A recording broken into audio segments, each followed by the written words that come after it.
People pleasing is expensive. You might think you're being kind, but you might just be scared. For the first few decades of your life, you worked to please others around you parents, teachers, friends, professors, bosses. No matter how hard you ride for them, you still feel unfulfilled or empty. You need to stop because here's a tough truth. You cannot keep other people happy. You can support them, you can love them, encourage them, but you cannot carry responsibility for emotions that don't belong to you. If you spend your life saying yes because you're afraid of disappointing people, eventually you disappoint yourself. Today, I want to show you why people pleasing is one of the most expensive habits you can have. And I'll give you a simple tool to measure exactly what it's costing you. For a lot of us, as we mature, we start to move away from people pleasing. Here's a quick definition. People pleasing is a behavioral pattern where you consistently prioritize others' opinions, comforts, and approval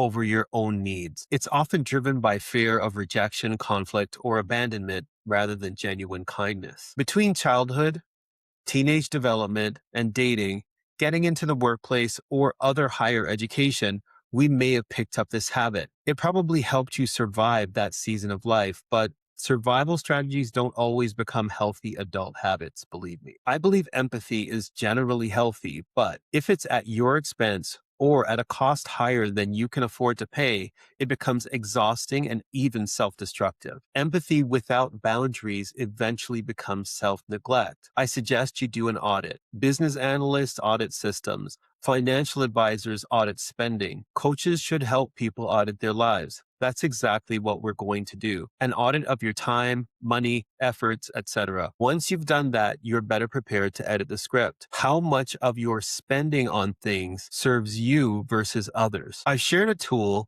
for you on my school that you can use to do this, but I'll give a good description so you can do it just watching this video if you'd rather write it down on a piece of paper yourself. If you're going to count it out on your own, I suggest thinking in terms of hours per week or month. Number one, what activities do I do? Number two, who chose this activity? Your mom, your dad, your culture, your religious organization, or was it you?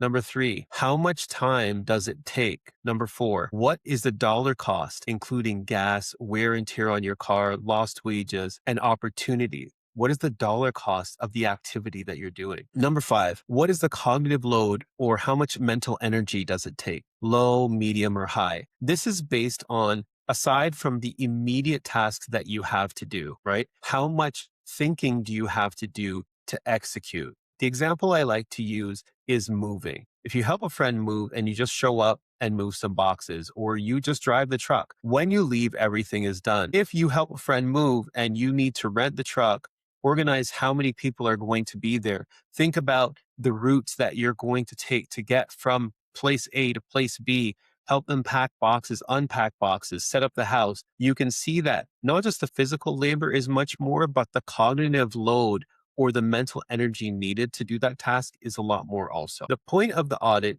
is it's important to understand these numbers because of the principle of compound interest, which I'm going to explain to you really quickly. So it's important to understand this for investing and for debt, and more importantly, for your life as well. Here's a quick example. Financially, if you spend $25 a day, it might not seem like a lot of money, but it adds up. And because we don't get the opportunity to make money on that money, we're losing out on the growth of that money. So if you put $25 a day, which doesn't seem like a lot nowadays, is probably what you spend on fast food. If you eat one fast food meal a day, it probably costs you by the time you're done around $25, right? So if you did this for 30 years straight, and this is just at 5 days a week, you have lost out on $800,000 of possible investment that you could have after a time. So you can see how something that seems like it's small adds up a lot at the end of the day. Now, I'm not against fast food or anything like that, but the same principle applies to your time. If you spend hours a week on tasks or habits that aren't really for you and you're just doing them to comply, not because you wanted to, but because you felt guilty saying no, 5 hours becomes 250 hours a year. Over 20 years, that's 5,000 hours. Imagine what you could have learned, built, created, or simply enjoyed. Your mind only has so much capacity as well. So when you spend your efforts on things, you are not free of them just because you aren't doing them. Have you ever finished helping someone and then spent the next 3 days replaying the conversation in your head?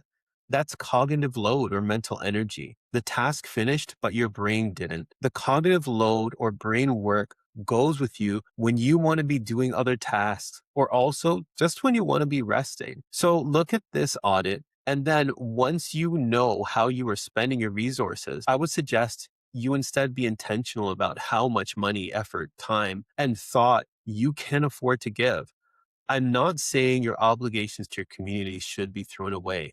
I'm a huge supporter of building a healthy community, and factually, it builds into you as well. What I am saying is that we need to budget what works for us. Without a budget, we risk looking back and having regret of the things we didn't do or bitterness for how much we spent unwillingly in service to priorities that were not our own. So before you say yes, ask yourself, if nobody expected me to, would I be doing this? The goal isn't to become selfish. The goal is to become intentional. When you choose where your time, money, and attention go, you stop living someone else's script and you start writing your own. If you'd like to try the audit yourself, I've linked the worksheet below. I love to hear what surprised you most. I hope this helped. Take care.